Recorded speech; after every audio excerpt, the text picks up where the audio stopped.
ẹ má bínú sí mi battery yẹn ti run down so power on you can try Bluetooth that. mode.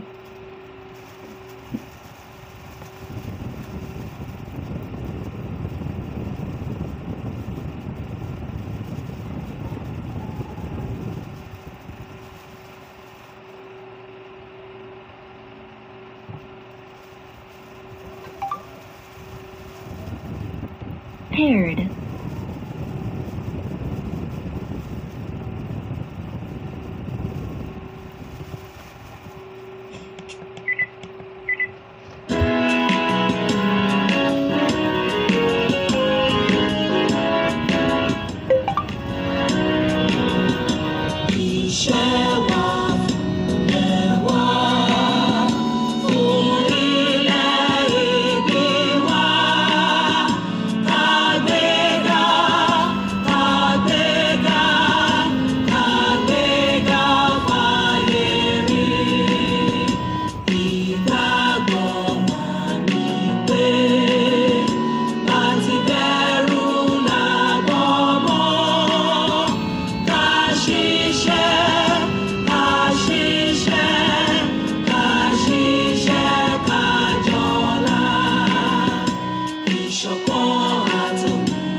gbogbo ẹ̀yin ọmọ Yorùbá nílé lóko lẹ́yìn odi mo kí ọmọdé mo kí àgbà mo kí ọkùnrin mo kí obìnrin mo kí onílé mo kí àlejò mo kí gbogbo wa pé a kú dédé àsìkò yìí o mo kí yín tẹ̀ṣọ́ mo kí yín tológun.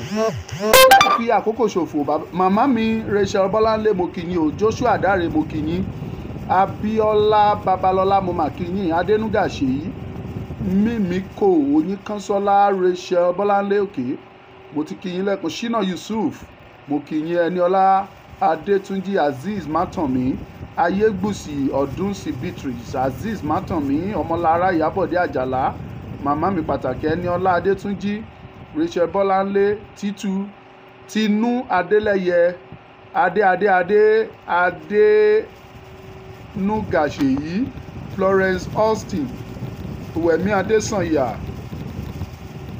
Tony Stephen mo kí gbogbo yín pátápátá, Bùkọ́lá Orílóyè, Bádéjọ mo kí yín o, ẹ kú iṣẹ́ ìlú, Òtítọ́jù Olúwa ṣeun mo kí gbogbo yín pátápátá pé ẹ kú ètò ìlú.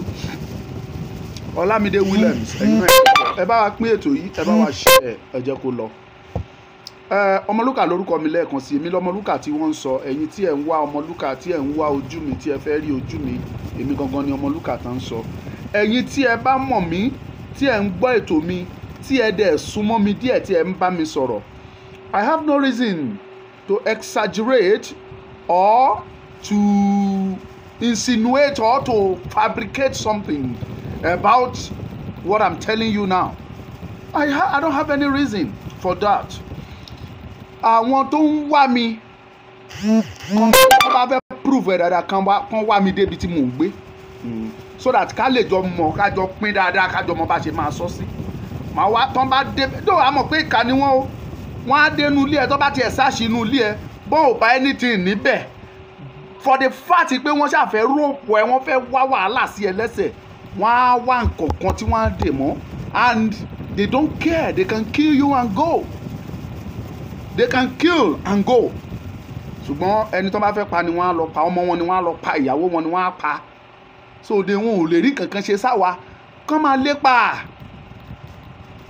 Mo ń sọ gbogbo ẹ̀yin agitators, except if I here for business, if you are here truly for Yoruba nation, for the freedom of Yoruba masses, for the freedom of àwọn ọmọlúwàbí tòótọ́, tó bá jẹ́ ohun tẹ́ ẹ bá wá lóòótọ́ nìyẹn, kò sí ogun kógun tó lè borí wa. Ó kàn lè fi wá, ó lè mì wá. Orin yẹn sọ, ó ní ohun kan yé dá mi lójú, bẹ́ẹ̀ sì ni ó yé mi yéké. Ọjọ́ òní bá tilẹ̀ korò, ọjọ́ ọ̀la wa yóò dára. Ó ń ṣọmọ lóòkú bẹ́ẹ̀ ni a ò ní sí pẹ̀lú òkú rẹ̀. Àwa yóò borí ìṣòro dandan, a borí. Ní èní ní information tún tó wa lọ́wọ́, bí ẹni ṣe ń pè lọ́tún làwọn yìí ń pè lọ́sì, nítọ̀hún ń pè lọ́hún. Kí ló dé lórí kíni? Lórí pa sọ̀rọ̀ pa fẹ́ bọ́ ogun léṣe wá jogun òde lọ́gán báyìí. Wọn ò fẹ́ kẹ́ ẹ bọ́, wọn ò fẹ́ kẹ́ ẹ bọ́, wọn ò fẹ́ kẹ́ ẹ ṣoríire jọmọ wọn lọ, wọn ò fẹ́ kí ẹ̀yin kẹ́ ẹ rí jẹ ju ọmọ wọn lọ. Ìdí nìyẹn tó ṣe gbógun tì yín, ìdí nìyẹn tó ṣe dìde ogun ti àwọn ọmọ Yorùbá, ti àwọn agitators ní gbogbo ọ̀nà pé wọ́n gbọ́dọ̀ bá wa délẹ̀ kẹlẹ́lẹ́. Ìrọ́nà dẹ̀ ń pa. Ẹnìkan ò lè dáṣẹ́ Ọlọ́run dúró, because eléyìí táwa ń ṣe iṣẹ́ Ọlọ́run ni. Adékílẹ̀kùn Táíwò Ẹ̀dúnjọbí wàá gba yèyí, bóyá báyìí dẹ̀ ni ẹ má bínú. Ẹ pín ẹ ti ṣe ẹ kí ló dé látàárọ̀ 80 ìrọ̀wọ́ ẹ jẹ́ kó wọ 100. Ẹ pín sí group, ẹ pín everywhere. Tí àwọn èèyàn tó wà ń ta ò bá tí ìmọ̀, ẹ jẹ́ ká sọ fún wọn, ká fi yé wọn wípé kò sí olóṣèlú tẹ̀ ń tẹ̀lé tó fẹ́ yín fún rere, wọn ò fẹ́ kẹ́ ẹ ṣoríire jọmọ wọn lọ. Ẹ tiẹ̀ wá fi ẹgbà eléyìí kẹ́ fi ṣe àpẹẹrẹ kẹ́ ẹ lè mọ̀ lótìtọ́ wípé wọn ò fẹ́ yín fẹ́ rere. Olóṣèlú mélòó ló fọmọ ẹ̀ sí public school táwọn ọmọ ti yín lọ? Mo ń bi yín ni o. Tẹ́ ẹ bá ti mọ̀, ẹ dárúkọ ẹ̀ síta, ká yìn ká gbóṣùbà fún pé lótìtọ́ àti òdodo ó mọ rírì ìyà tó ń jẹ àwọn mẹ̀kúnnù. Olóṣèlú mélòó, how many governors, how many senators làwọn ọmọ ẹ̀ ń lọ sí public school táwọn ọmọ ti yín lọ? Àwọn míì nínú wọn ọmọ wọn ò tiẹ̀ sí ní Nàìjíríà rárá débi tán ti fẹ́ lọ sí public school. Abroad làwọn náà ká ọmọ wọn lọ. so tí wàhálà bá tiẹ̀ bẹ́ níbí tí Fúlàní bá tiẹ̀ fẹ́ pa wá tán níbí àwọn ọmọ tí wọ́n save níbi tó wà lọ́hùn ṣé ẹ rí àwọn tó dìde lẹ́ni tó lọ attack ọmọ bàbá Professor Banji Akintoye ó yẹ ṣé rí báwa tá a wà ní Nàìjíríà ṣe níṣẹ́ ṣe ẹ̀yin tẹ́ wà lókè òkun ẹ níṣẹ́ ṣe inú gbèkùn làwa wà báyìí ọwọ́ wa we are incapacitated àwa tá a wà ń bí a wà nínú túmbú wọn tilẹ̀kùn mọ́ wa a lè ṣe nkóhun ẹ̀yin tẹ́ wà ní diaspora ẹ̀yin lè tú wa sílẹ̀ ẹni tó wà nínú dungeon tó wà nínú ìgbèkùn kò lè gbára ẹ̀ ẹni tó bá máa gbà sílẹ̀ ìta ló ti máa wá ẹ̀yin tẹ́ wà níta ni kẹ́ ẹ gbà wá lágbàtán ẹ̀yin ni kẹ́ ẹ gbà wá kẹ́ má jò sú yín kẹ́ má jò rẹ̀ yín tẹ́ bá jò sú yín tẹ́ bá jò rẹ̀ yín ó léwu. ṣebí gbogbo àwọn amòkùnṣìkà wọn ṣèbọn lọ́mọ tá abroad ẹ ṣe findings kẹ́ mọ̀ bí tọ́mọ wọn wà ẹ mọ̀ bí tọ́mọ wọn wà bójú omi gbígbóná ẹ dà sí wọn lórí ẹ jẹ́ kí ìjọba ibẹ̀ mọ̀ yìí pé àwọn bàbá wọn náà ti jẹ ẹni tó tọ́ sáwọn ọmọ yín àti ìran yín náà jẹ máyé. I don't bloody care ẹni bá wù ẹ pọ Ọmọlúkà sọnù ẹ ń lérí ẹ ń wá Ọmọlúkà mo ń sọ mo tún sọ kí ni kọmíṣánná ń béèrè mi fún kí ló ń wá mi kiri fún kí ló ń wá mi who am I ta ni mi láwùjọ ta ló mọ̀ mi ta ló mọ̀ kò lómi tó ń wá mi torí ọ̀rọ̀ Oòduà àyíṣá ẹ ṣàfẹ́ rẹ ní tẹ fẹ́ mú ẹ fẹ́ tì mọ́ túbú ẹ fẹ́ gbé lọ Àbújá kẹ́ gba injection fún irú ètò ẹ̀fín wá Sunday Igboho kiri ìrọ̀lẹ́ pa kò sí tẹ fẹ́ fèmí ṣe. ṣe bẹ́ẹ̀ ti lọ àtàkì ọmọ Professor Banji gbogbo ẹ̀yin ọmọ Yorùbá tẹ̀ ń gbọ́ lọ́wọ́lọ́wọ́ báyìí wọ́n ti lọ àtàkì ọmọ Professor Banji Akintoye tó ń ba nǹkan ẹ̀jẹ̀ tó ń lépa ẹ̀mí ẹ̀ tó ń fẹ́ pa torí ọ̀fẹ́ Ọlọ́run tó gbé ọmọ ẹni ẹlẹ́ni tó gbé dúró upon what?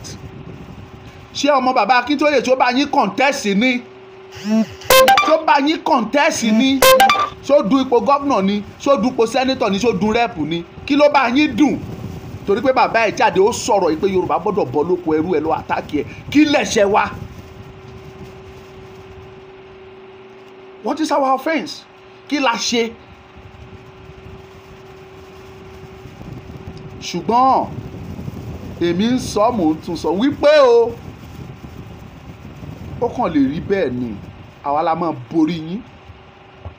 bàbá tó ń pè ní Wàsíù Àyìndé yẹn àbí Wàsíù Kwanwan the ultimate Wàsíù Kwanwan ó kọ orin kan orin yẹn mo dẹ̀ máa ń rò ó pé ó dẹ̀ rí orin kọ o ẹ bèrè pé bó ló ṣe kọrin yẹn ó ní àgò ló máa dẹ́dì yẹ gbẹ̀yìn o àgò ló máa dẹ́dì yẹ gbẹ̀yìn o àgò ló máa dẹ́dì yẹ gbẹ̀yìn o àgò wa ló máa dẹ́dì yẹ wọn gbẹ̀yìn o that is the fact àgò wa ló máa dí ẹdìyẹ yín gbẹ̀yìn gbogbo ẹ̀yin tẹ́ pera yín lólóṣèlú tẹ́ ìyá olórí burúkú dédéǹdè.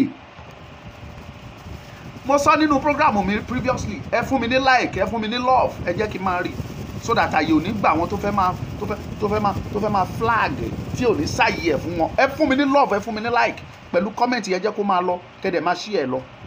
ṣé rí kí n sọ kinní kan fún yín ìkan nínú àwọn olóṣèlú yẹn pè mí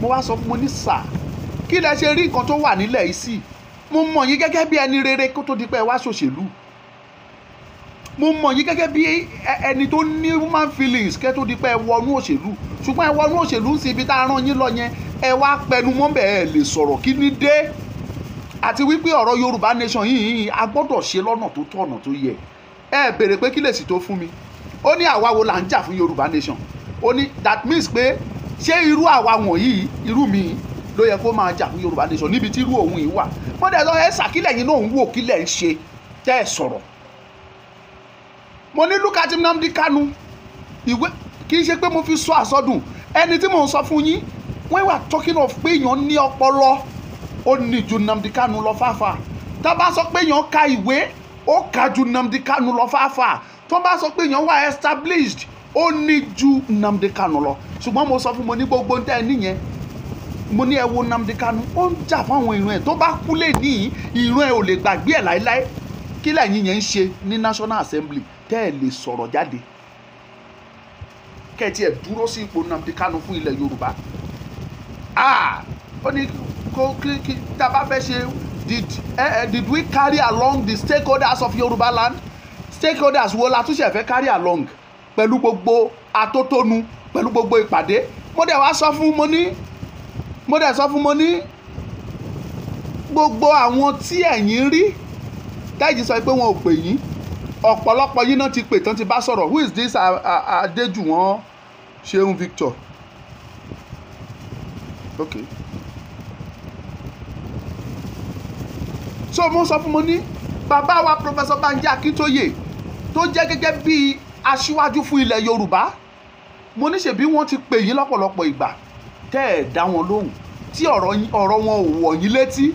The next thing tó máa sọ fún mi ó ní who appointed him as the Yorùbá leader? That was the reply he gave. Ẹni tẹ́yìn sọ pé appoint as Yorùbá leader, why tẹ́ fi ń lépa ẹ̀mí ọmọ ẹ̀? Bàbá yẹn fúnra ẹ̀ gan ẹ̀ ń lépa ẹ̀mí ẹ̀ fẹ́ pa á. Rere àti búburú wọ́n jọ máa ń rìn papọ̀ ni, ṣùgbọ́n rere gbọ́dọ̀ ṣẹ́gun búburú ni, kò sí ni. Rere á ṣẹ́gun búburú. Mo ń sọ mo ń tún sọ, àdàbí ó jàjọ ogun lọ, àdàbí tó jẹ́ pé n tẹ́ ń ṣe ẹ̀yin olóṣèlú wa gbogbo, ẹ̀yin ọba wa gbogbo, àdàbí tó bá jẹ́ pé n tẹ́ ń ṣe ìgbésẹ̀ tẹ́ ń gbé tó bá jẹ́ pé n tó tọ́ ni lójú Ọlọ́run. Tí ò bá ti tọ́ lójú Ọlọ́run, àwọn tó láyé á bínú sí yín, àwọn ẹgbàágbèje irúnmọlẹ̀ á bínú sí yín, Ọlọ́run ọ̀run fúnra ẹ̀ tó ń jó Olódùmarè á bínú sí yín. Àdàbí tó bá ti jẹ́ pé àwa o pé a kàn wò pé ó yẹ ká sọ̀rọ̀ la fi ń sọ, a kàn wò pé tá a bá sọ náà owó á jáde wọ́n á fún wa lówó. Àdàbí yẹn tí ò bá ti sí yẹn níbẹ̀ ẹ lè ṣe ẹ lè mú jẹ. Ó kù ṣẹ́jú díẹ̀ máa ṣojú òpó lẹ̀. Ẹ ń lépa Sunday Igboho, ẹ fẹ́ yìn ní abẹ́rẹ́ kẹ́yìn lábẹ́rẹ́ kó kú dànù abẹ́rẹ́ gas. Gbogbo àṣírí yín ló tú. Gbogbo ìpàdé tẹ́ ṣe pẹ̀lú àwọn National Union of Road Transport Workers, àwọn drivers, àwọn gan ni ìyá dẹ̀ ń jẹ jù láyé àtọ̀run. Gbogbo ìpàdé tẹ́ ṣe pẹ̀lú wọn gbogbo ẹ̀ la gbọ́. Gbogbo kẹ́míkà àìsíìdì tẹ́ gbé wọlé tẹ́ ní kọ́ńdà sáwọn tó bá ń pariwo Oòduà gbogbo ẹ̀ la gbọ́, gbogbo ẹ̀ làṣírí yín tú. Ẹ ní wàá mú jẹ, kò sí bẹ́ẹ̀ ṣe lè ṣe. Ọlọ́run máa kọjú ìjà sí yín. Mi ẹ ṣe rí tọ́lọ́run bá kọjú ìjà sí yín, ẹni tí ò jẹ nínú ẹ̀gán á pín. Ní tó fi ń dùn mí nìyẹn tó fi dàbẹ́ ni pé kò mọ́ra láti sọ pé Ọlọ́run kọjú ìjà sí wọn. Torí tí Ọlọ́run bá fa ìbínú ẹ̀ yọ, àfàìmọ̀ ní gbogbo ayé ò ní gbaná. Ó mo sọ fáwọn kan gbà tán sọ pé ó lè jẹ́ Ọlọ́run ló mọ̀ọ́mọ̀ ń fi coronavirus ìjà ẹ lọ jókòó.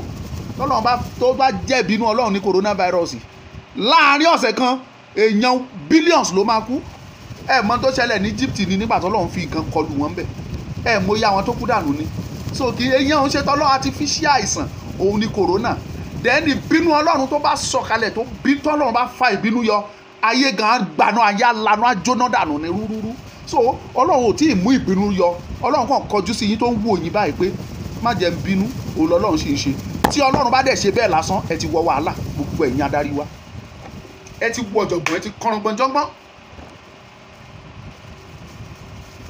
Ẹ ti kàn jọ̀gbọ̀n. Ta ló sọ pé I'm talking too much? Kò sí wàhálà, ẹ̀bùn Ọlọ́run ni. Ẹ̀bùn Ọlọ́run ni. Rachel Bọ́láńlé, have you start something from your area? You can't know now. If you want to know, come to Ondo State and see what I've been doing. So you are free to come. Má bọ̀ l'Ondo State. Free. Mo wá fẹ́ sọ àṣírí kan.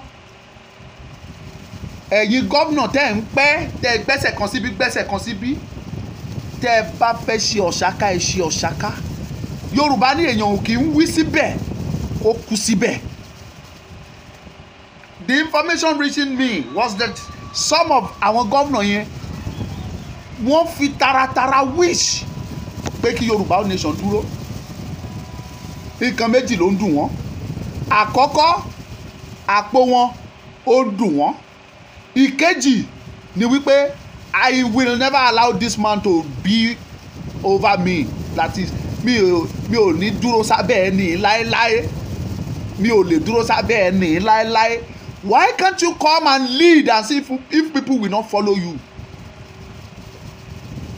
Mo ń sọ Mr. Governor single-handedly, okay, for example, Governor State mi tó bá dìde lẹ́ni tó sọ pé no going back, I support Yorùbá nation no matter bí agbára ìbá ṣe tó kán lọ sójà wá kò sí bí àwọn sójà yẹn ṣe fẹ́ pọ̀ tó wọn ò lè pọ̀ tó àwa youth tá a máa dìde fún Mr. Governor. Number one wọn ò lè rí gbé.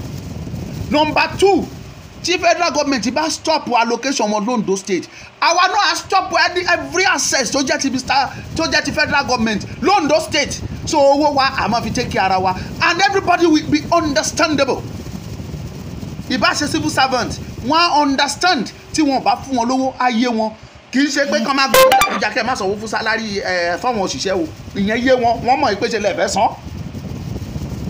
Ṣùgbọ́n ilé ìtẹ́mi ń sọ ni wípé tí Akérédolú bá dìde dúró tó sọ wípé ibi tí àwọn èèyàn mi lọ ni mo máa lọ ibi tí àwọn èèyàn mi fẹ́ ni mo máa fẹ́ àwọn là ń ṣe olórí fún so therefore I stand with Yorùbá nation. Tákérédolú bá sọ bẹ́ẹ̀ tó bá wá give order láti Àbújá yìí pé state of emergency ní Nàìjíríà ẹ jẹ́ káwọn sójà yẹn máa pọ̀ ìgbà yẹn wọ́n á mọ̀ pé yes ọ̀dọ́ wà wọ́n á wá mọ̀ pé agbára ó ju agbára lọ wọ́n á mọ̀ pé ìbọn ó ju ìbọn lọ àwọn ìbọn kan ti wà kí ìbọn tó dé ìgbà yẹn náà wá mọ̀.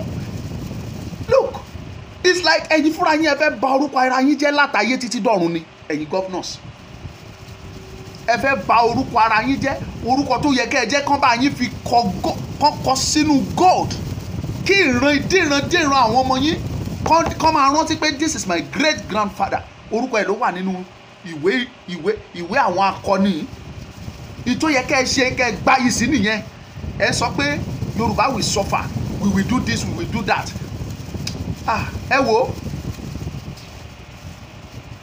let me look on the time ó kù 10 minutes aṣojú òpó lẹ̀ fún yín.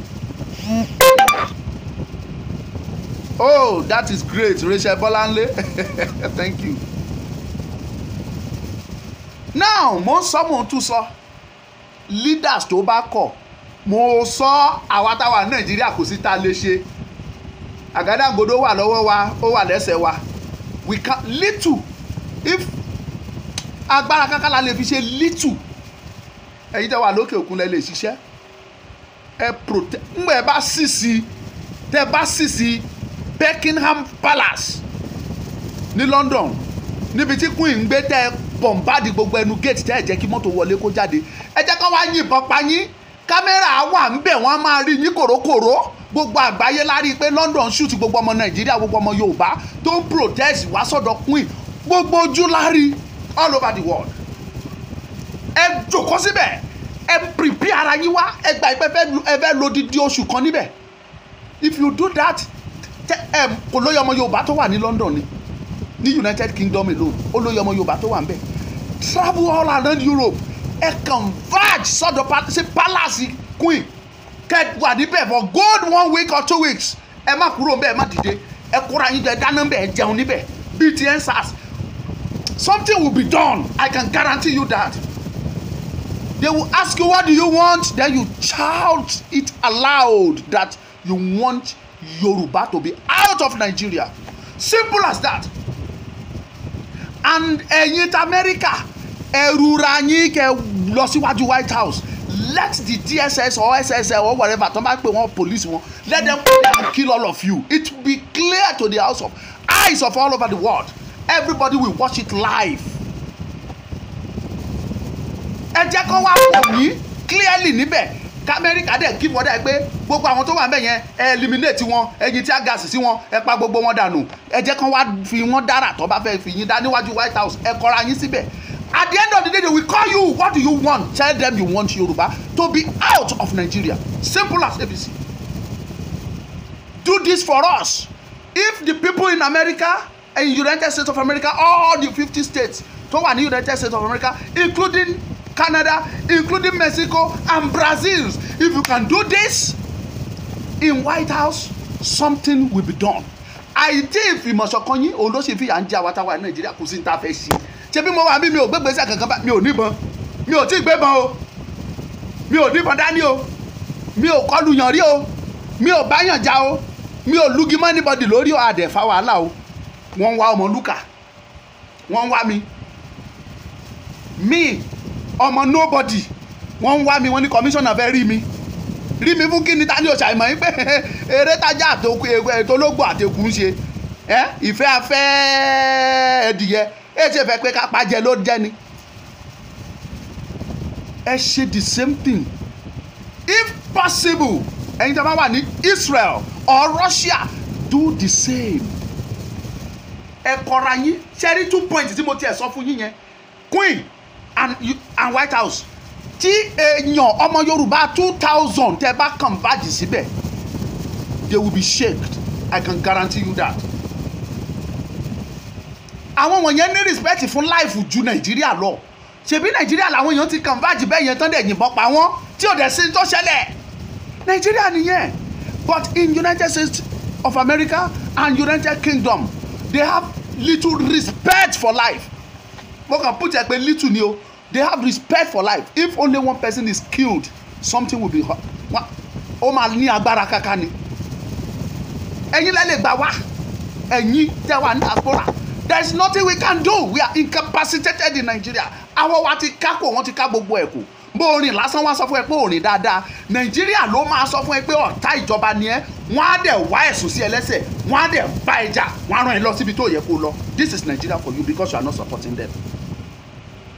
Nàìjíríà ni wàá ti rí gómìnà tá ní ẹ lọ wo ilé lágbájá yìí mo fẹ́ gbọ́nà gbàbẹ̀ torí pé kò support yẹ.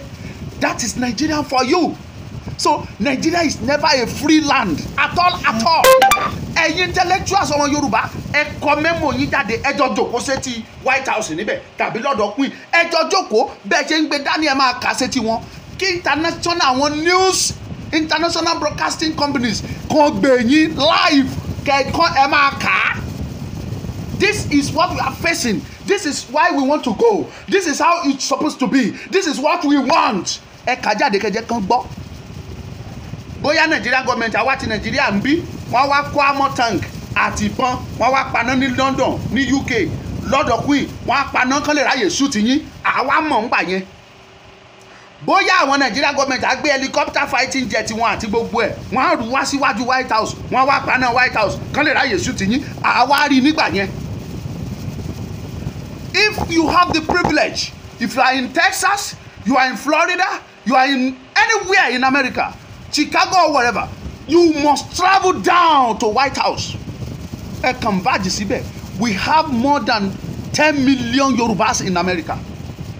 More than 10 millions ọmọ Yorùbá ló wà ní America. More than 10 millions ọmọ Yorùbá ló wà ní UK, ní Europe.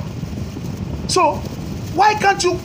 Nínú mílíọ̀nù yẹn ẹ ṣe yọ bí 2000 péré kẹ pàdé kẹ ṣe tó yẹ ibi tí èèyàn 2000 bá dúró sí wọ́n á mọ̀ ìpé èèyàn ló dúró wọ́n á mọ̀ ìpé èèyàn ló dúró síbi ìgbà eléyìí. By the time they bá demand they will be forced to ask you what you want. À ń wòran Nigeria we cannot do anything. Ordinary pé ká protest ká show rally òun náà lépa ẹ̀mí wá sí báyìí o àti ìṣètò ǹdó yìí o. Àwọn tó ṣe lẹ́kọ̀ọ́ olóyè àwọn tó arrest àwọn tó ṣe lábẹ́òkúta olóyè àwọn tó mú nìbàdàn the same ní Ṣàgámù the same. So mélòó la fẹ́ sọ. But what I am saying is this. Tẹ́ ẹ bá fẹ́ tẹ́ ẹ bá kọ̀ àkókò ti tó ta gbọ́dọ̀ dìde ogun ká ja ogun ìlú ilé náà ẹ jẹ́ ká fèsì ogun ilé ká tó fèsì ogun ta. Mo dẹ̀ ń sọ ẹ̀yin oníṣẹ̀ṣe tòótọ́ ẹ má bínú pé mo fi bínú sọ̀rọ̀ lánàá mi ò bínú sí yín ó ń dùn mí ni wọ́n lójú ti babaláwo tọ́mọ ẹ kú lọ́sàn gangan ṣó ewé ni òtó ni tàbí gbò ẹ rò ó láròjinlẹ̀ ẹ rò ó ní àròjinlẹ̀ ibi tọ́rọ̀ ń lọ yìí kò sẹ́ni tínú ẹ dùn mọ́ ẹ nídìí láti wòran kò sí ẹ̀yin babaláwo tẹ́ ẹ̀ ń ṣògùn fún olóṣèlú wọn ò fẹ́ yín fẹ́ rere tẹ́ ẹ̀ bá mọ̀ ẹ mọ̀ sẹ́ ẹ̀ wọn ò fẹ́ yín fẹ́ rere wọn ò fẹ́ kọ́mọ ti yín soríire tọ́mọ ti wọn ò fẹ́ kẹ́yìn fúnra yín jẹ oúnjẹ mẹ́ta lójúmọ́ kò sí tán bá wá fún yín wọ́n fẹ́ fún yín ní ẹ̀dìyẹ sí wọ́n fẹ́ fi gbódìndín ọmọ ni.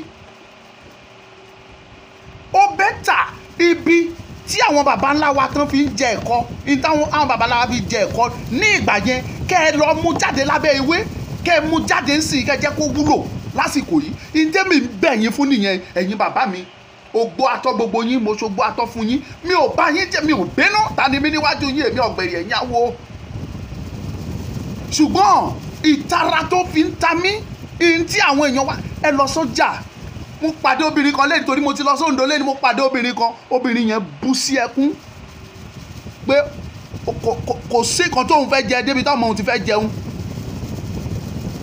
ó ní kò sí anything mo ní màmá ṣe ẹ̀ lè lọ ọjà ní ọjà ó ní gàrí táwọn tiẹ̀ tún lè afford pé káwọn ra gàrí ti di 800 naira 800 naira per Congo gàrí tán tà ní 200 from 200 to 800 ní Nàìjíríà kan ṣoṣo yìí you cannot afford to buy anything at ease pé kò kàn rà pẹ̀lú ìrọ̀rùn kò ṣeé ṣe ní Nàìjíríà táwa ìmọ̀ ẹ̀yin bàbá ẹ̀dẹ̀ ń wòran wa bẹ́ẹ̀ kò sí ní tó fàájú wípé gbogbo àgbẹ̀ ti sá nínú oko wọn ò lè lọ sóko mọ́ ta ló fẹ́ kú ẹlòmíràn òun gbà kébi máa pa òun títí bóyá ó máa dáa ju pé kó òun wọnú oko kí Fúlàní pa òun síbẹ̀ àwa ń sọ fún yín á dàbí pé à ń ṣàwàdà á dàbí rí pé mo kàn ń sọ̀rọ̀ ṣe rí èmi mo ń jáde lọ ìgboro lóríṣiríṣi láti fi ọ̀rọ̀ wá àwọn èèyàn lẹ́nu wò gbogbo ẹ̀kọ́ la máa gbé sórí afẹ́fẹ́ mo mọ̀ máa gbé ìyá yẹn sórí afẹ́fẹ́ ní lẹ́ẹ̀kan if not máa ṣe recording fún live ó ní ìdí tí mi ṣe gbéra yẹn sórí afẹ́fẹ́ ìyá yẹn sun ẹkún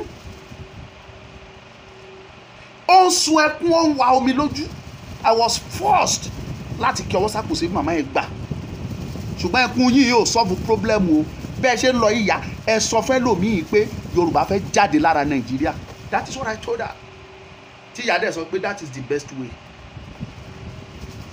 mo padà sọ́dọ̀ ẹ̀yin diaspora mo sọ mo ń tún sọ ó lè dọ̀la kẹ́ gbọ́pọ́ngbọ́mọ lùkà lọ if care is not taken wọ́n á gbé lọ náà nìyẹn ó lè má padà èmi ń sọ ni o mo ń sọ ṣùgbọ́n o kì í ṣe pé ó ní tán fẹ́ẹ́ fèmí ṣe o èmi ní Ọlọ́run lẹ́yìn o mo fi ń sọ àwọn míì ń kọ́ tájọ́ ń jìjàngbara ìtàn bá gbé lọ tí wọn ò ní dá wọn padà ń kọ́ àwọn míì ń kọ́ this is part of the reason tó tọ́pọ̀lọpọ̀ fi ń bẹ̀rù àti jáde tán bá gbé wa ń kọ́ kí ló fẹ́ ṣẹlẹ̀ where are the lawyers even tí lọ́ọ̀yà bá dìde gan tẹ́ ẹ mọ̀ pé Nàìjíríà ti wó pọ́n kó ti wó tán pátápátá kẹ́ ẹ lè mọ̀ bí lọ́ọ̀yà dìde bó dọ̀dọ̀ adájọ́ tádájọ́ dẹ̀ rí bí eléyìí pé lóòótọ́ ó yẹ kóun release ẹ ní I can guarantee you tí Nigerian government láti presidency wọn tán bá pè pé o gbọ́dọ̀ release ẹ wọn ò ní filẹ̀ they control the presidency they control the police they control everywhere ẹni tó bá fẹ́ kàn filẹ̀ náà máa filẹ̀ tó o bá ní filẹ̀ order from presidency to the IG will command the state commander the state commissioner that you must never release them bring them to Abuja tọ́ba dẹ̀ ti dé Abuja ó parí nìyẹn that's the end fáàtì lẹ́gbọ́ lẹ́nu tèmi yẹn tèmi ń sọ fún mi kì í ṣe ẹrù ló ń bá àwa tí èmi ò bá bẹ̀rù ikú tí mo sọ pé anything tó bá já sí àwa rẹ́dì àwọn kan kọ́ gbogbo akọ́lá láyà dọ́gbadọ́gba ẹ̀yin diaspora ní kẹ́ ẹ ràn wá lọ́wọ́ mo wà lórí program máa padà pè yín ẹ̀yin tẹ́ wà lókè òkun lọ́hùn ní kẹ́ ẹ dìde fún wa gbogbo ọ̀nà tẹ́lẹ̀ gbà ni mo sọ fún yín let them come and keep wọ́n pa wá lè ní Nàìjíríà ọjọ́ tó ń pa àwọn tí ensars kí ni international organization ṣe sí nothing kò sí nǹkan fẹ́ ṣe bá a jáde ní rally lẹ́nìí tán bá pa 100 nínú wa nothing will happen Nigeria is independent nation wọn ò ní dá sí kò sí international organization kankan tó á dá sí bọ́n condemn ẹ̀ gan wọn ò ní wá arrest the president yìí kan sọ pé president máa bọ̀ máa jẹ́ ká arrest yẹ they will never do anything tẹ́ ẹ bá sọ kẹ́ ẹ sọ tí mo sọ fún yín kẹ́ ẹ ṣe àwa tá a wà níbí tó bá dojú ẹ̀ adogun adìjà á di gbogbo ẹ̀ mo sọ mò ń tún sọ àwọn olóṣèlú tó sì ń ṣe yẹn àsìkò tí ì tó ni ńgbà àkókò bá tó jíjẹ raw la máa jẹ wọ́n a máa ya wọ́n jẹ báyìí ni apá nìyí o a jẹ wọ́n tán ni ṣé bẹ́ẹ̀ yìí ni rí nǹkan tó ṣẹlẹ̀ ní Somalia bàbá tó ń pariwo pé Nàìjíríà ẹ má jẹ́ kí Nàìjíríà di Sudan ṣé Nàìjíríà worst ju Sudan ni in terrorism country the most terrorized countries in the world Nigeria is number 3 after Afghanistan ó kan Iran, after Iran Nàìjíríà ló kàn. So ṣé àbẹ́ta Sudan ni Sudan tẹ̀ ń pariwo gan pé kí wọ́n má jẹ́ kí Nàìjíríà dà. Sudan is far number 19 or number 20 ni Sudan wà. Go and check it. Sudan far 19 tàbí 20 náà wà. Ẹ̀yin tẹ́lẹ̀ ní kí ẹ má jẹ́ kí Nàìjíríà di Sudan ẹ̀ wà ní nọmba 3 ẹ̀ táyé yín ti bàjẹ́ ẹ̀yin olórí gbogbo tẹ́ pera yín lólórí. Ó ti tán fún yín. Ó ti tán fún yín. Ṣùgbọ́n o thank you Ebenezer Adetunji Tóyìn Adébímpé ó ní no retreat no surrender. No retreat no surrender ni nínú kẹpa gbogbo wa tán. Èmi ń sọ mò ń tún sọ àpọ̀jù yín lọ. Àwa tẹ́ ń fìyà ń jẹ tẹ́ ti tẹ̀ mọ́lẹ̀ tẹ́ ń da àgbàdo sílẹ̀ fún pé ẹ ṣàjẹ́ lẹ́yìn tẹ́ ti tú gbogbo ìyẹ́ wa tán. Àwa yẹn àpọ̀jù yín lọ. Ẹ tó 1% wa ẹ tó àpọ̀jù yín. It will get to a certain level. A máa jẹ yín. We will eat you la. A jẹ yín ni. Moreover gan tá a bá ìgbésẹ̀ lọ́lọ́run fẹ́ ká gbé.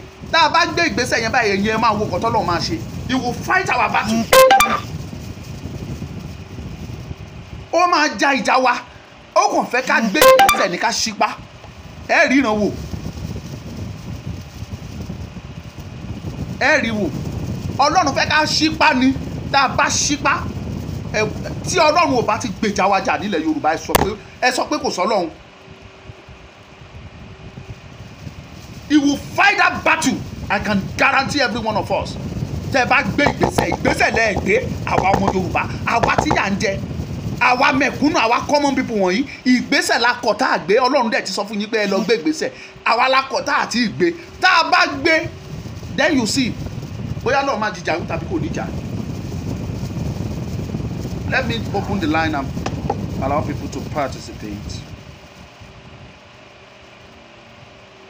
Kí lè ọmọ bàbá Akíntóyè ṣe fún yín? Ṣé ẹ gbé contract fún ni? Ṣé ó contest fún rep ni? Ṣé ó contest fún assembly ni? Ṣé ó contest fún senate ni àbó fẹ́ ṣe governor lẹ́ṣẹ̀ lọ attack ọmọ bàbá oníbàbá? Àbí kí lẹ̀ṣẹ̀ tí bàbá dé Akíntóyè fúnra rẹ̀? Ẹ̀ṣẹ̀ wo ni bàbá Akíntóyè ṣẹ̀yìn Professor Banji Akíntóyè kí ló ṣe fún yín? Ṣé president ni bàbá sì ń lé ni tó fẹ́ bá yín ṣe ni?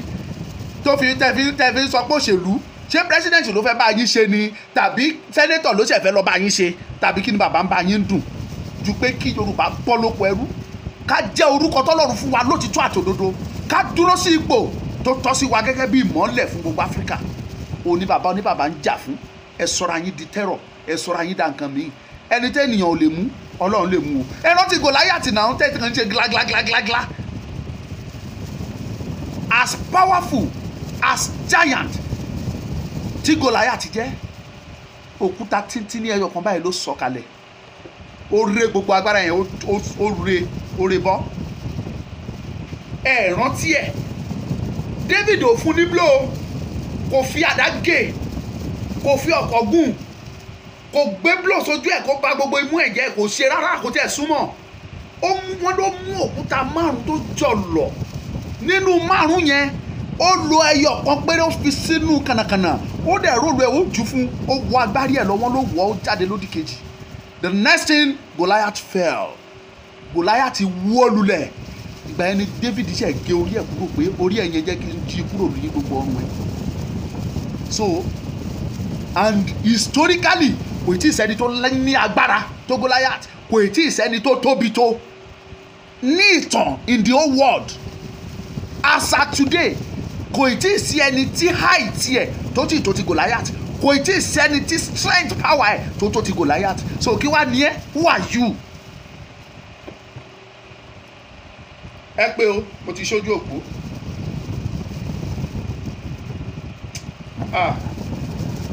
A lè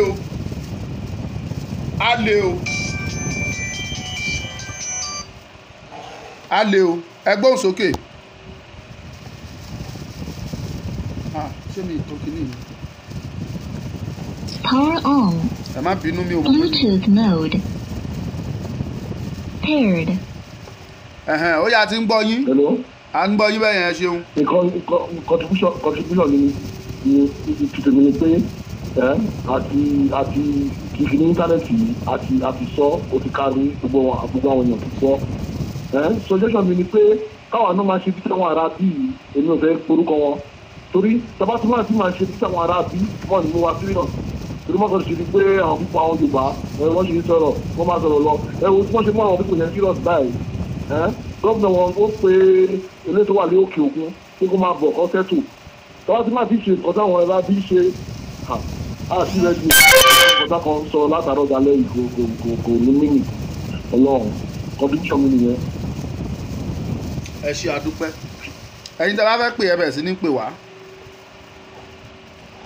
ká gba ìpè méjì àbí mẹ́ta káràndọ̀ àti kúrò lábala ọ̀rọ̀ sísọ ẹ gbóhùn sókè ní kọ́mọ́kọ́mọ́kọ́mọ́ à ń gbọ́ yín.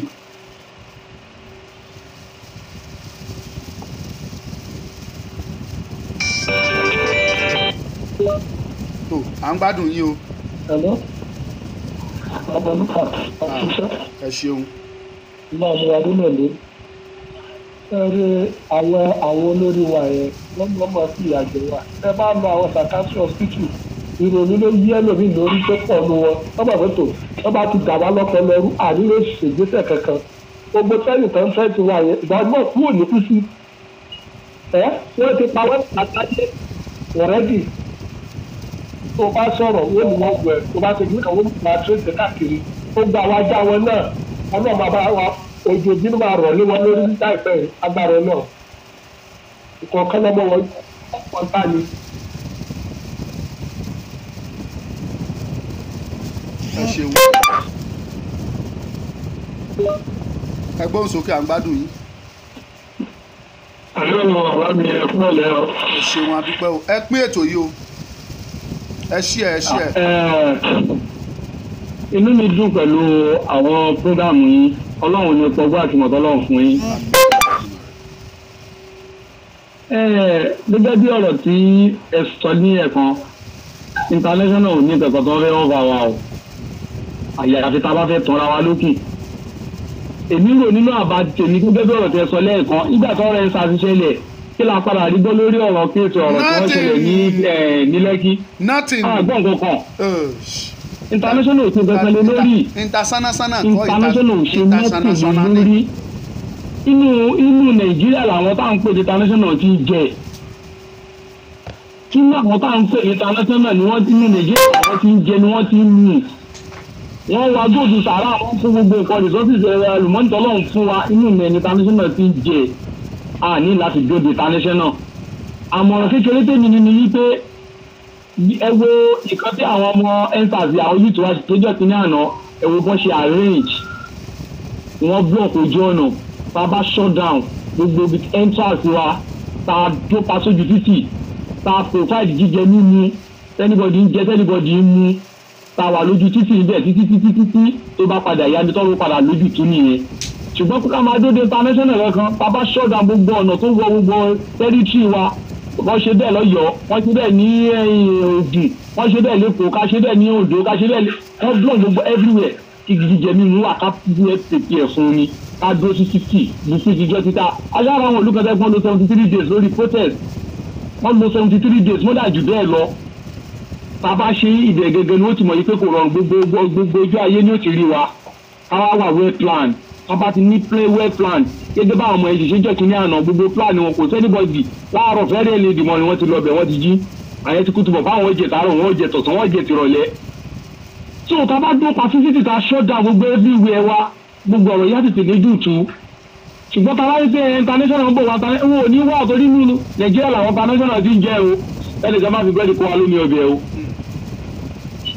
ká tètè plan lórí yẹn tá a bá dún pa shutdown táwọn ẹ̀ṣẹ̀ tí wọ́n ní táwọn Ìgbò náà ṣe tọ́lọ́run táwọn East náà ṣe tiwọn nílẹ̀ tí wọ́n náà kọ́ block everywhere ìlú rò pé kíní á lè tè lójú tu ṣùgbọ́n pé tá a bá ń gbòkó ọba ara international ní kankan tó bẹ́ẹ̀ ti ṣe o ká má jókòó di international ń bọ̀ wá o nínú Nàìjíríà làwọn international ti jẹ́ wọ́n má fi bẹ́ẹ̀ kó wa lómi ọbẹ̀ mọ́ àmọ́ràn tèmi jù báyẹn lọ.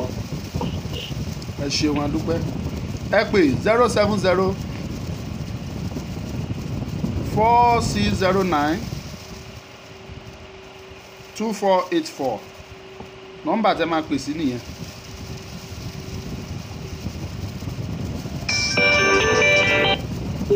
à ń gbádùn yín gbóhùn sókè.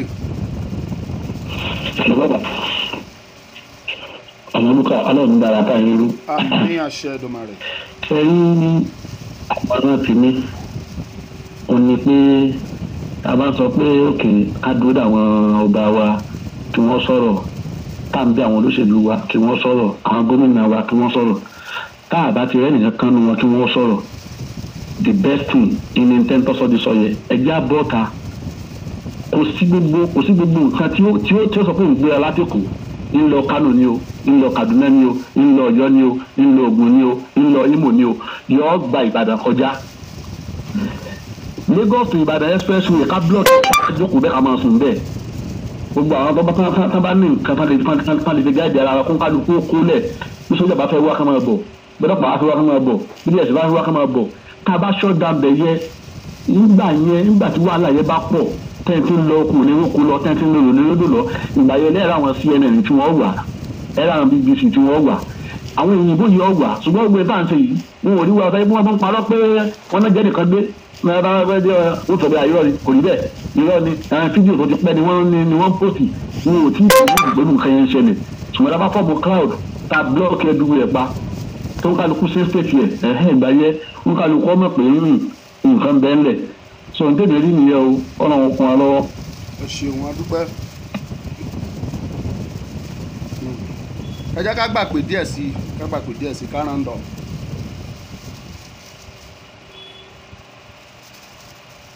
ẹ̀yin tí a bá fẹ́ pè wá 07046092484 ẹ pè.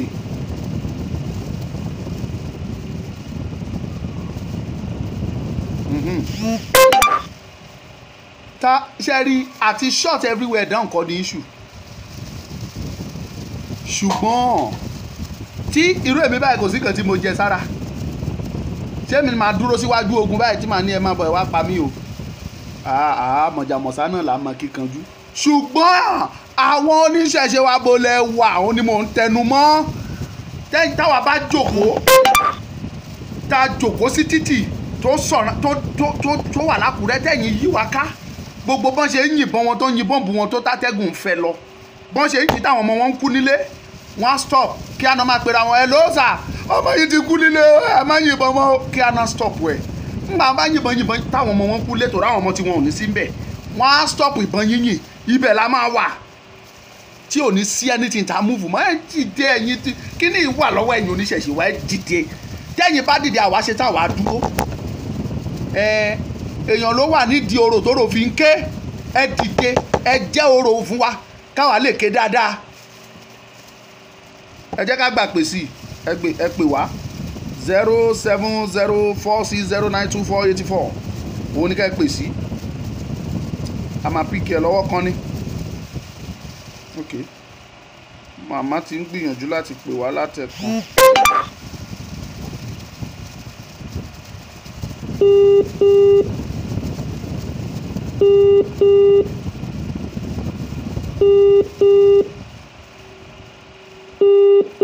Thank you Àjọkẹ́ Adédàpọ̀ Adéjọkẹ́ Amẹ́ríkà ti wọ́n àwọn èèyàn ẹ má tẹ Nàìjíríà o ẹ má dé Nàìjíríà Amẹ́ríkà so Amẹ́ríkà fúnra wọn gan mọ̀ pé Nàìjíríà is not safe for anybody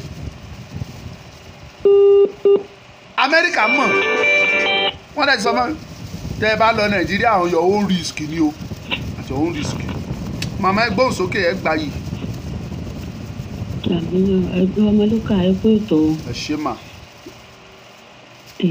ní kí mi fẹ́ sọ lórí gbogbo ọ̀rọ̀ tẹ̀ ń sọ ṣé àrí gbogbo ọ̀rọ̀ táwọn máa yẹn sọ last caller ọ̀rọ̀ yẹn ó ń ṣe ìyẹn náà tún sọ̀tì nǹkan gbogbo àwọn ọmọ tó ń jáde ń sìn gbogbo wọn náà ti rúra wọn ẹ̀rí gbà kan lọ sábẹ́kúta wọ́n sọ lẹ́nu yẹn wọ́n lè yìnbọn fún wọn kó ràn wọ́n eléyìí tágbà ti ń gbà yẹn ká yìnbọn fáwọn ọmọ àwọn ọmọ yẹn ò ró gbogbo yẹn náà wọn ò pèpè àwọn kankan ẹ̀yẹ lọ́kọ́ bẹ́ẹ̀ ṣe àbí táwọn oníṣẹ̀ṣe tẹ̀ ń sọ yẹn àwọn oníṣẹ̀ṣe àwọn wọn ṣe anything because bó ṣe ń dùn ló ń dùn àwọn ẹ̀dùn pé kí wọ́n pè wá ní àwọn ní oyin àwọn máa lóyin sí wọn àwọn máa ṣe kínní nígbà tí gbogbo wọn tó ń ṣe rálì yẹn káàkiri wọn rí oyin kán kọ̀ máa ń jẹ oyin kó lọ ta gbogbo wọn kán kúrò níbẹ̀ kí gbogbo wọn fi kán faṣọ ya mọ́ra wọn lọ́rùn kán kúrò níbẹ̀ yìí tó gba àwọn gómìnà yìí wọn rí nǹkan tó lè ṣe fún wọn. tó mo wo prógámù èèyàn kan àná wípé máa yẹn wàṣọ wáìtì báyìí bóyá mo sẹ́ǹdẹ̀ torí kí ni yín mi tó ń sọ wípé ẹ̀ẹ̀kan máa dá owó dá kí ni àzúrà ìsìnkú tán bá dá owó yìí náà ṣé wọ́n máa ṣe nǹkan tó yẹ kán ṣe fúnlẹ̀ Yorùbá láti fi gbèjà wájà kò ń ṣe pé láti dáwó ò ní problem bẹ́ẹ̀ ṣé wọ́n máa ṣe nǹkan yẹn because gbogbo ilé ìtàn dáná àwọn máa ṣe gbá àwọn máa ṣàwó àwọn máa ṣe kókó bàbá sọ́sùn vanity of vanity láàrin ìkọ̀kọ̀ agbára ìdẹ́wà lọ́wọ́ Yorùbá wọn ò lo agbára náà irú gómìnà Ondo sọ Èkìtì yẹn àwọn tó bọ́ síta rárá tó bá jẹ́ pé agbára wà lọ́wọ́ Yorùbá àwọn aláwo wà ń bẹ gbogbo oníṣẹ̀ṣe wà ń bẹ kí ló dé tán jẹ́ kàn fi ṣẹ̀ṣẹ̀ kàn fi bá wọn jà àbáwọn gómìnà tó lọ gbówó fún wọn pé wọn gbọ́dọ̀ ṣe nǹkan tó jẹ́ tíṣẹ̀ṣe wọn tí ògbà tẹ́ni yẹn sọ̀rọ̀ yẹn lánàá mo kàn wó pé kò tí ẹ méèyàn wà á bí gbogbo tó ń ṣẹlẹ̀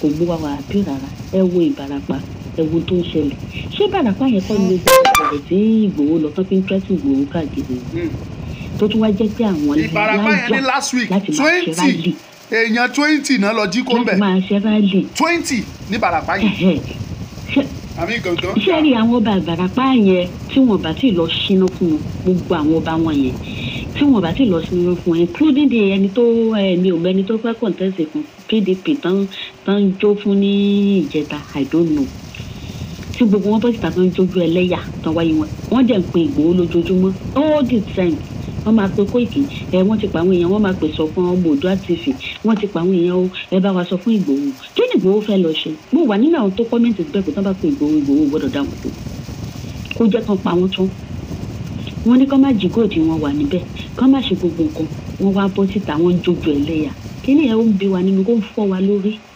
ní bíbà gbogbo tá à lè yẹ so ìfẹ́mi ní kí n sọ àwọn oníṣẹ̀ṣe bá rẹ́dì lóòótọ́ tán bá fẹ́ ṣe nǹkan fún wa lóòótọ́ tán bá mọ̀ a máa dá owó bẹ̀t láì jẹ́ bẹ́ẹ̀ pé kán wá ṣe kán kàn máa fẹnu rásán sọ̀rọ̀ náà so ìmọ̀ràn tèmi nìyẹn o.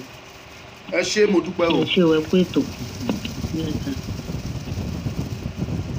ẹ já gba ìpè ẹyọ kan sí ẹ̀gbọ́n mi Ọláyọmí Kóìkí the great lion mo kí yín o ẹ kú iṣẹ́ ìlú ẹ kú kó má bàjẹ́ àwọn tó bá ọkàn ń bọ ya ájà lásán ni Ṣàngó ló ní sẹ́sẹ́ fún Ọya ló ní sẹ́sẹ́ fún àbí báwọn ṣe ń sọ ọkàn ń bọ ya ájà ni Ọya ló ní sẹ́sẹ́ fún so kò sí nǹkan tí yóò ṣe yí o ẹ̀gbọ́n mi Ọláyọmí ọmọ Kóìkí.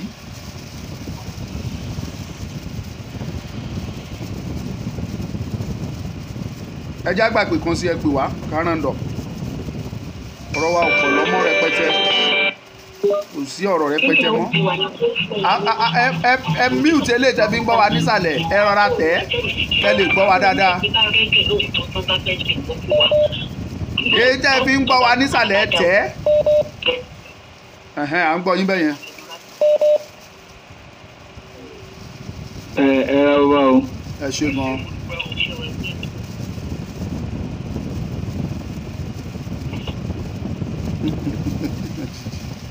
ẹ sọ̀rọ̀ à ń gbọ́ yín o. a kú ètò bàbá a kú ètò ọmọ.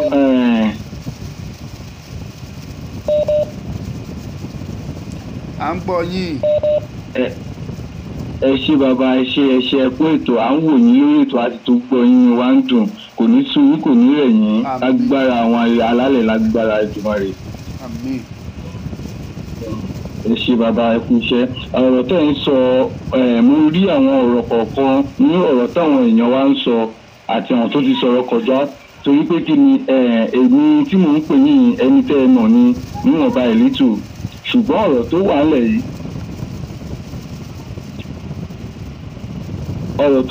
yìí bàbá kì í ṣe ọ̀rọ̀ pé ká dúró di àwọn bàbá wa kankan a ní láti dúró di bàbá wa kan a ní láti dúró de àwọn olóṣèlú kan a ní láti dúró de àwọn oníṣẹ̀ṣe kan torí pé kí ni wọn ò rẹ́dì àti dá sí wa a ní láti bẹ̀ wọ́n mọ́ bàbá àwa fúnra wa bá ṣe ń jáde síta yìí ó ní mo fi gbàdúrà láti bẹ̀rẹ̀ pé kò ní sun yín kò ní rẹ̀ yín iṣẹ́ tẹ́ ń ṣe kì í ṣiṣẹ́ kékeré ẹ̀ ń fèmí yín àtẹ̀mí àwọn ẹbí yín ẹ gbé sí àárín agbede méjì ayé òkè ọ̀run ṣùgbọ́n àwọn ọ̀run bá yín wo ẹbí yín ni torí a mọ iṣẹ́ tẹ̀ ń ṣe fún wa.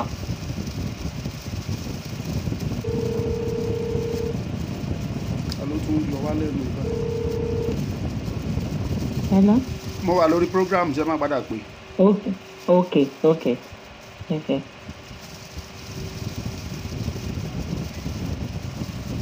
à ń gbọ́ yín o. ikú tó ń pa tó máa pa wọ́n ní anytime ṣùgbọ́n ẹ̀yin táwa ń wò lójú la rí pé ẹ̀yin lẹ̀ ń gbọ́n ikú dànù fún gbogbo ilẹ̀ Yorùbá ikú ò ní pa ẹbí yín kò ní pa kankan nù yín. ìmọ̀ràn tèmi fún gbogbo ọmọ ilẹ̀ Yorùbá ni pé ogun ti dé ẹ jẹ́ kí gbogbo wa ẹ jẹ́ ká gbárùkù tira wa ká mọ ohun tí ó kàn lọ́rọ̀ ara wa ẹ jẹ́ ká fi àwọn ọba ká fi àwọn olóṣèlú lẹ̀ ogun bá ń jà ikú ń pààyàn olóṣèlú ní security àbó kí àwọn Fúlàní ò lè lọ pa Ọọ̀ni of Ifẹ̀ kò lè lọ pa Dino Melaye pẹ̀lú bí Dino Melaye ṣe ń pariwo tó kò lè lọ pa Ọọ̀ni of Ifẹ̀ ṣùgbọ́n àwọn tó ń pa wọ́n àwọn tó kù wọn ò fẹ́ múra kó má bàa pa wọ́n ṣùgbọ́n àwa tá a kù tá a fẹ́ kú ohun tí a lè ṣe nílẹ̀ yẹn òun ni pé kí gbogbo wa di ìyá mọ́ra a nídìí oníṣẹ̀ṣe a ní ìdí aláwo tó bá ti wà tó mọ̀ fóun ò jẹ́ wa a mọ̀ kó lóògùn dání ẹja jí gbé.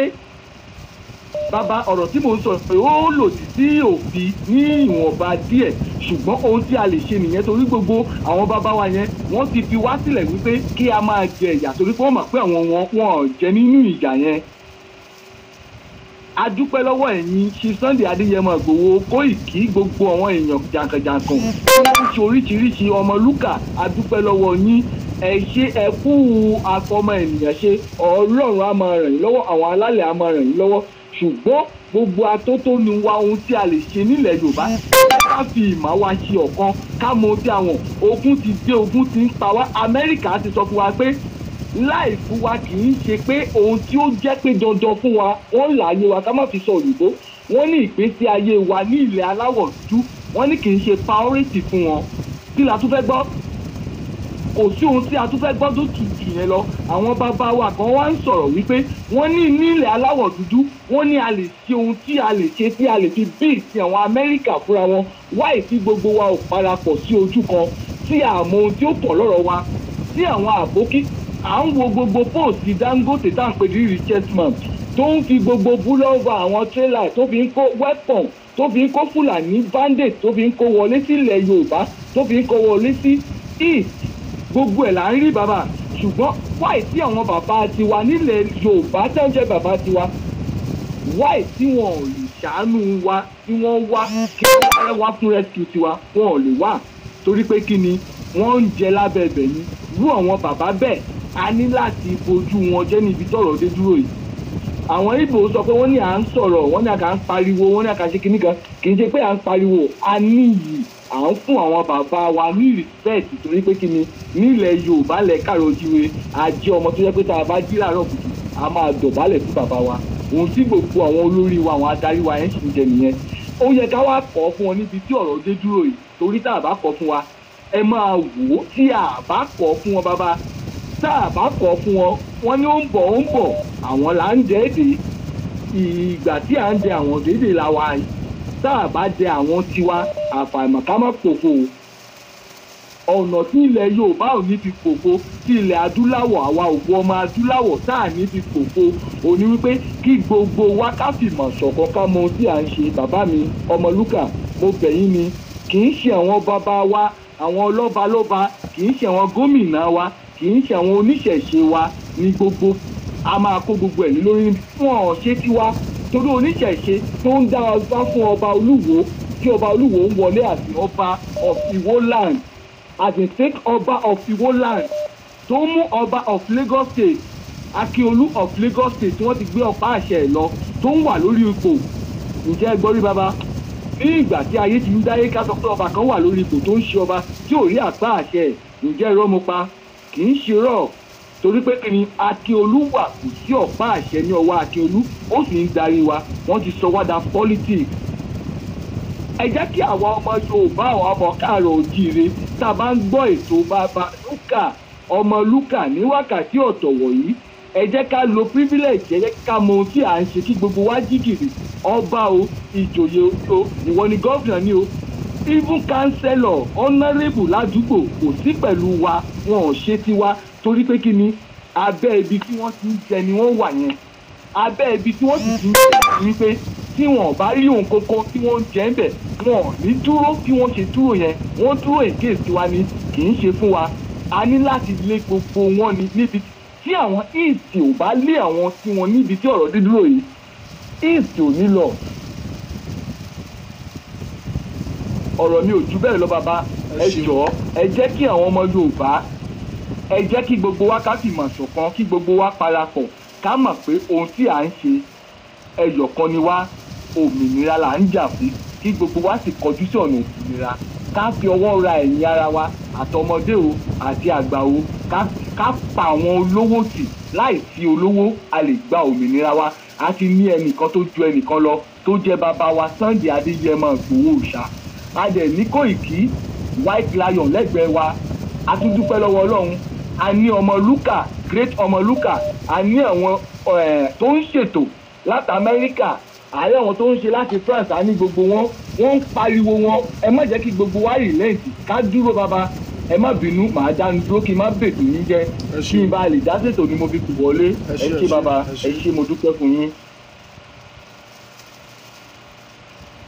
àti gbogbo wa pa ká mà tó sọ sí à. à ń gbọ́ yín ẹ gbóhùn sókè kọ́mọ́kọ́mọ́.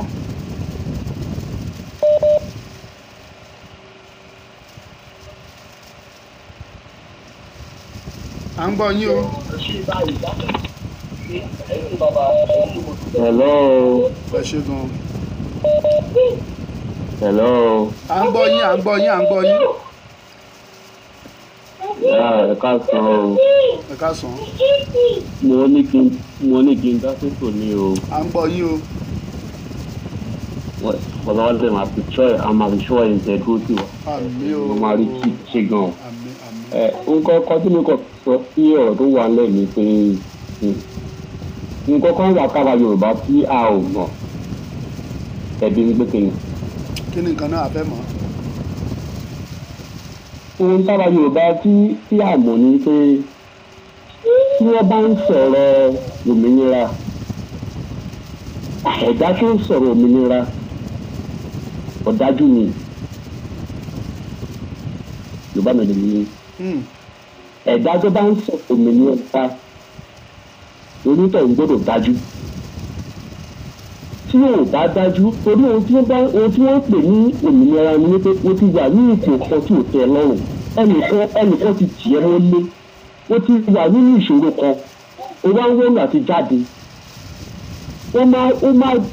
ó máa dájú ní kó tó lè jáde tó bá dájú ò níbi tó lọ o owó tẹ̀lé ní ara Yorùbá àdájú tí a bá ti gbàgbọ́ wípé lòtítọ́ àfẹ́ lọ kábẹ̀ tí mú ọmọlúwàbí tó ń pè wá yẹn gbogbo kọ́kọ́ ọmọlúwàbí ṣe ó ní òkè afáàrí àwọn bàbá wa àyè náà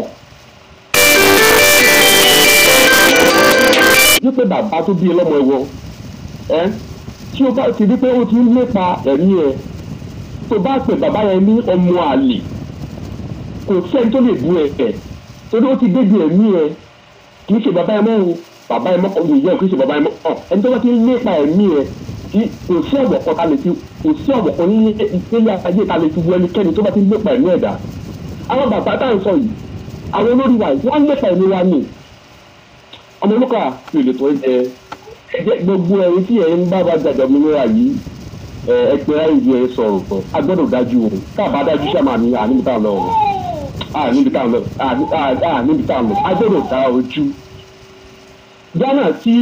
Ghana tí ojúbẹ gbà mí tì Ghana tí àwọn ọmọ Yorùbá ń sá lọ nísìnyí Ghana mo rántí ìgbà yẹn ìgbà tó mi sì wà ní ìgbà tá a sì kéde náà ṣùgbọ́n kàwọn ní Ghana ń ṣe ẹnìkan ló dájú nínú wọn rọ́ọ̀lì ọ̀dájú ni bàbá rọ́ọ̀lì yẹn ọlá ọ̀dájú tó dá yẹn ló jẹ́ pé ló sọ Ghana di nǹkan tí Ghana di ẹ̀yìn ni ẹ̀dá tó bá dájú sábà kò níbi tó lọ o gbogbo nǹkan táwọn sọ bákan sọ̀rọ̀ táwọn sọ pé a gbọ́dọ̀ dá ojú kí ni mo dẹ̀ try kí ni mo gbìyànjú àti sọ pé wípé ká dá ojú àsìkò tó ká kọ́ gbọ́dọ̀ máa lọ fún wa àsìkò ti tó ṣàmà mi tí a máa dá gbọ́dọ̀ wá bá ti máa ṣe ìdájọ́ wọn tí àbájú ìbẹ̀rẹ̀ fi ń ṣe ìyẹn ṣàmà mi I'm sorry story mi o ààrẹ practice ọ̀rọ̀ wà pẹ̀lú wa o.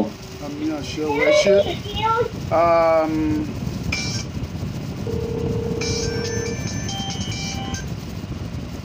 hello coordinator mo wà lórí program ṣé ká padà sọ̀rọ̀.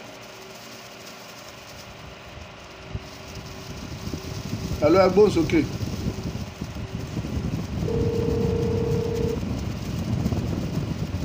coordinator mo wà lórí program ṣé ká padà sọ̀rọ̀. mo wà lórí program lọ́wọ́ ṣé ká sọ̀rọ̀ létà abẹ́fẹ́ dá sétò ni.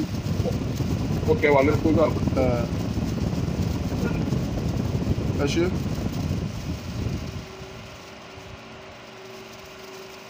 ẹ gbóhùn sókè à ń gbọ́ yín. à ń gbọ́ yín o.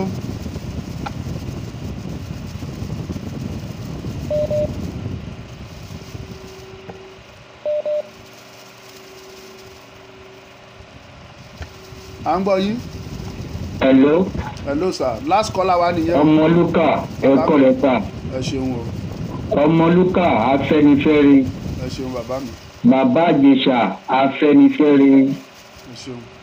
ọláyẹmí kóìkì afẹ́nifẹ́re àti bẹ́ẹ̀ bẹ́ẹ̀ ẹ̀yìn tí a ní ìjà ní tẹ̀wọ̀n lédi yẹn kò sóòtú àdáta kọ́ńtì ń bẹ̀rẹ̀ tẹ̀wọ̀n ní pípẹ́ afẹ́fẹ́ tiwa èyí nìyẹn káyọ̀ máa dákọ̀ gbọ́n ilé akún àdúpọ̀lọ́wọ́ yín fún àdúró ti fún gbogbo ariwo yín fún akitọ́ yín fún akitiyan yín ní orí yorùbá nation yín àdúpọ̀lọ́wọ́ yín ẹgbẹ́ ìdílé sọ̀rọ̀ nípa ibi tí mo ń lọ ni pé ẹ̀wọ̀n lórí kóńtàmù ẹ sọ pẹ́lẹ̀ ni pé àwọn tó wà ní Ìbàràpá tó ń tẹ̀lé olóṣèlú ẹbí Ìbàràpá yẹn ẹ̀rù mi mú àìdí àkùnrin abẹ ni pé ṣé ọ̀pọ̀ ọkọ̀ ibi ṣàtà àwọn òyìn kò sí iye tí wọn lè ná lórí pé ọ̀rẹ́ bí ṣe ìdìbò olórí burúkú yẹn ṣé wọn pé àwọn pọlitíṣà yẹn ọ lè lọ máa ọ̀ fúnra wọn ọ lè àrẹ́jì àwọn èèyàn fúnra wọn kọ́ fún wọn wá síbi yẹn kọ́ fún wọn ṣe kàmpé bẹ́ẹ̀ bí ọmọ Ìbàràpá ni wàláì ọmọ Ìbàràpá tó wà ní ọ lè máa pò ọ lè máa fi ọmọ Ìbàràpá bẹ́ẹ̀ àrẹ pé ọmọ rẹ ọ lè burúkú tó rẹ fi kí nìyẹn fi àfẹ́tì ọba tó lè gbòòrò wọn lè àfẹ́tì wọn máa àfẹ́tì ra wọn ni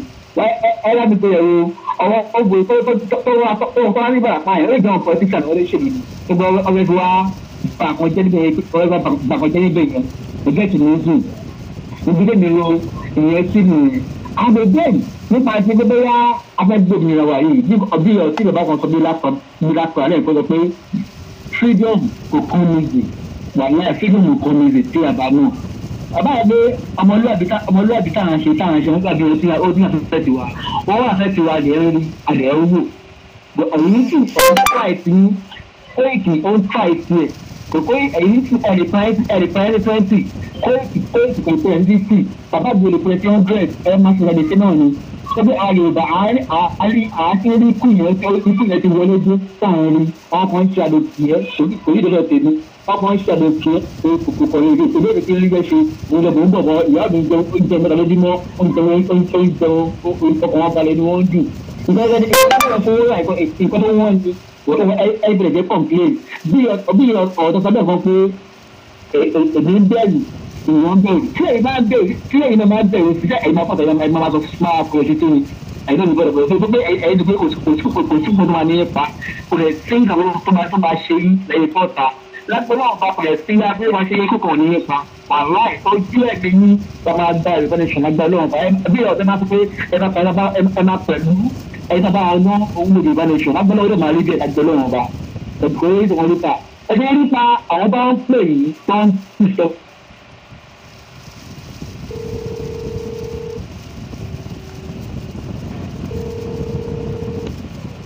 mo wà lórí program tí bá ṣe tán máa pè yín. Okay, all right. So a ní rí ju báyìí lọ lẹ́nu lágbára Ọlọ́run Power off. a tún ń bọ̀ lọ́la lórí ètò bàbá àròpọ̀ ire ibẹ̀ láti máa ṣe ètò lọ́la àwa náà máa ṣe díẹ̀ lórí péjì tiwa náà torí àwọn tiwa tán fẹ́ gbọ́ wa a máa wà ń bẹ̀ àwa fi àsìkò yìí sọ fún gbogbo ẹ̀yin tí ẹ ti rí fídíò wa wò tẹ́lẹ̀ ṣùgbọ́n tẹ̀sẹ̀ ń rí wò báyìí pé à ń fẹ́ ìrànlọ́wọ́ yín fún rally tá a fẹ́ ṣe l'Ondo State. Gbogbo ẹ̀ ló wà lára tó ń bà wọ́n lẹ́rù. A dẹ̀ fẹ́ múra dáadáa fún rally yẹn. A fẹ́ jáde tán, a fẹ́ jáde lẹ́kùnrẹ́rẹ́, a fẹ́ jẹ́ kó mọ̀ pé a mí ní rally yẹn. So ẹ dìde fún ìrànlọ́wọ́ wa nípa aṣọ, nípa flag kéékèèké bí irú eléyìí, nípa owó mọ́tò fáwọn tó fẹ́ wá. Ẹ jọ̀ọ́ ẹ ṣe ìrànlọ́wọ́ fún wa, ẹ fi ránṣẹ́. Nọ́mbà wa láti pin síbẹ̀ yẹn, no matter how it is, ẹ ṣe fún wa. Lọ́la a máa wà lórí program Baba Rùpọ̀ Ire fún special program lórí rally tá a fẹ́ ṣe. Ṣùgbọ́n mo ń bẹ̀ yín ni flag ń sìn abẹ́jẹ́ bíi 500 la sọ pé at least ká ṣe. So a dẹ̀ dúpẹ́ lọ́wọ́ àti rí èèyàn méjì tán láwọn máa ṣe wá 100 fún wa. So èèyàn méjì ti fi owó 100 sílẹ̀ sìn. Lábàárẹ̀ ẹni tó fẹ́ ṣe 100 náà fún wa bó dẹ̀ jẹ́ 200 lágbára ẹ̀ gbé kò wọ́n jù 200 copies ẹ̀ is 60,000 naira. 300 tó kù yẹn 90,000. Ẹ lè sẹ́ndì ẹ̀ sí wa pé ó yá ká mọ̀ pé ìyẹn ti kúrò, ìyẹn tún ti dúró. Àwọn pé vest ló kù tá a sì fẹ́ máa sá eré ẹ̀ tá a dẹ̀ gbọ́dọ̀ ṣe láàrin ọ̀sẹ̀ yìí sọ́sẹ̀ tó ń bọ̀ because today is Saturday, rally tá a fẹ́ ṣe ọjọ́ 15 ló dà. So anything tá a bá fẹ́ ṣe ọ̀sẹ̀ tá a fẹ́ wọ̀ yìí òun ló mọ tá a gbọ́dọ̀ ṣe. Ọ̀sẹ̀ tọ̀hún ṣe ló yẹ ká máa wọ́nà bá ṣe fẹ́ ṣe arrangement ibi tá a fẹ́ lò lọ́tún lọ́sì tí ò ní sí pé bóyá wọ́n fẹ́ wá gẹ̀gùn dè wá ń bẹ̀ tó yẹ ká máa fi yẹn ṣe nìyẹn, ká máa fi prepare gbogbo everything tá a fẹ́ lò gbogbo ẹ̀ ti gbọ́dọ̀ ready, ó ti gbọ́dọ̀ dúró. So abẹ̀yìn ni ẹ ràn wá lọ́wọ́ lórí rally yẹn l'Ondo State. Tá a bá wá parí tó Ondo State ká tó ṣe lágbára Ọlọ́run ọjọ́ mẹ́jọ ọ̀dà a máa ṣe ti Ọ̀ṣun lágbára Ọlọ́run. Láyìn tá a bá ṣe tó Ondo State àmúra tèkìtì. So ẹ kọ́kọ́ jẹ́ ká focus lórí tó Ondo sí kẹjẹ́ ká ṣe bó ṣe yẹ ká ṣe kó ba lè rí bó ṣe rí. Kò ní bàjẹ́ fún yín o, kò ní bàjẹ́ fún mi, kò ní bàjẹ́ fún wa. Wọn ò ní rí ẹgbẹ́ o. Ọláyọmí Kóìkí àgbẹ̀tì lọ́mọdé ń gbé kànga àbí báwọn náà ṣe ẹnìkan ń gbé kànga kí kànga tó ń gbẹ́ sílẹ̀ kẹ́nìkan ló fẹ́ jí kànga gbé lọ kò ṣeé jí gbé. So kò sẹ́ni tó lè jí kànga gbé. Wọn ò ní rí ẹ gbé, wọn ò ní rí èmi ọmọ nìyí, wọn ò ní rí mi gbé, Ọmọlúkà wọn ò ní rí mi gbé, wọn ò ní rí bàbá Akíntóyè gbé, wọn ò lè rí Chief Sunday Igboho gbé, wọn ò lè rí bàbá Èkìtì gbé, wọn ò lè rí kankan nu wa gbé, Saheed Ògo Ọlọ́run wọn ò lè rí gbé, bàbá Confam wọn ò lè rí gbé. Gbogbo àwa tá à ń sọ nípa ilẹ̀ Yorùbá pa gbọ́dọ̀ bọ́ lóko ẹrú wọn ò lè rí kankan nu wa gbé. Ọwọ́ tí kíní bá gbé báyìí ara ẹ̀ ló fi ń nà, ọwọ́ tí Mọ̀pẹ́ bá gbé ara ẹ̀ ló máa fi nà. So ìròyìn síbi sí wa orí yín ló máa padà sí. Bẹ́ẹ̀ bá ń ta ó máa dún lórí yín, ó máa dún lórí ọmọ yín. Bẹ́ẹ̀ bá ń sá ó máa dún lórí yín, ó máa dún lórí ọmọ yín. Àwa kì yóò kú ikú kíkú kan bí kò ṣe yíyè kí àwa kó lè máa ròyìn iṣẹ́ Olúwa ni. Èmi á náwó Oòduà Republic, Oòduà nation, Yorùbá nation, máa ná owó ẹ̀, máa fi kọ́lé, máa fi tọ́mọ, máa fi ra mọ́tò, máa fi dá nǹkan rere ṣe, máa fi ṣègbéyàwó fún ọmọ. Bó ṣe máa rí nìyẹn. Bí ọmọ ti yín o tèmi ni mo sọ, bó dẹ̀ ṣe arí náà nù ni bí ọ̀sẹ̀ rí náà rèé ni o. Bí ti arére nì ìṣeré o, ọ̀dúpẹ́ lọ́wọ́ rin o, ìṣe o, Ọmọlúkà lórúkọ tèmi ń jẹ́ o. Títí ọ̀la ta tún máa pàdé ní program Baba Rùpọ̀ Ire àti ti ọ̀dọ̀ wa náà tá máa ṣe ní ṣókí ká tó bọ́ sí tọ̀dọ̀ Baba Rùpọ̀. Ọmọlúkà lórúkọ mi lẹ́ẹ̀kan sí. Bless you. Èmi lẹ́tùn rí lọ́la o, kò sí ní tó máa ṣe mí. Ẹ share ẹ pín kẹ́dẹ̀ subscribe sí YouTube wa. Bless you all. Oòduà gbè wá o.